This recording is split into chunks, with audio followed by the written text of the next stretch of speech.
I moved to a small farm just outside an HOA-controlled neighborhood, thinking I'd found peace. A few acres, some chickens, a couple of goats, and my loyal dog, nothing fancy, but perfect for me. The best part? My property was outside the HOA's jurisdiction, so I could live freely without interference. Or so I thought. Trouble started almost immediately. A woman, mid-50s, with a sour expression, always marching around like she owned the place, made it clear she wasn't thrilled about my presence. I'd later learn her name was Eleanor Watkins, but her attitude screamed trouble from the start. Our first meeting wasn't a welcome. She stood at my fence, arms crossed, and snapped, "You can't have those here." I looked around, confused. Have what? The animals. Chickens, goats. This isn't a farm. I shrugged. Actually, it is. This land isn't part of Cedar Ridge Estates. Her face twisted like I'd insulted her personally. This is a nice community. You're ruining the aesthetic with this. She waved at my yard. Mess. I laughed, thinking she was joking. She wasn't. I explained, as politely as I could, that my land was private property and she had no say. That should have ended it, but with Eleanor, nothing was simple. Days later, a typed letter appeared taped to my fence, filled with absurd demands. No livestock, no unsightly structures, no noises disturbing the peace. It was signed Cedar Ridge Estates HOA, but I wasn't under their control. I ignored it, assuming she'd give up. She didn't. Instead, she escalated. First came noise complaints. My chickens' morning clucks were unacceptable. Then false accusations. My dog was dangerous, my animals filthy. She rallied HOA members to turn against me. Some joined her, but most didn't care. One morning, I caught her at my property line, glaring at my goats. "You need to get rid of them," she snapped. "I don't," I replied. "They stink." "They don't." She clenched her jaw. "You'll regret this." Then she stormed off, muttering about calling authorities. I sighed, shaking my head. I'd dealt with difficult people, but Eleanor was next level. I had no idea how far she'd go. It didn't take long for the police to show up.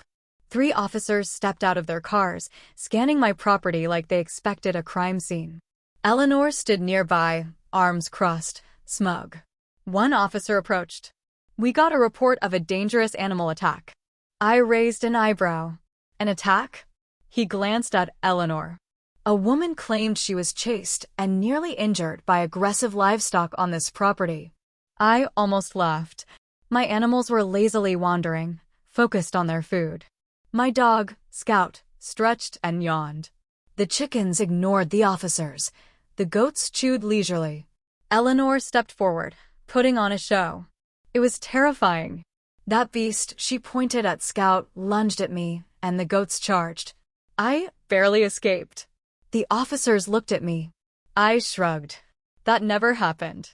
One sighed. "Do you have security cameras?" I nodded, leading them to my porch and pulling up footage on my phone. We watched Eleanor stomp onto my property, waving her arms, yelling at my goats, who barely reacted.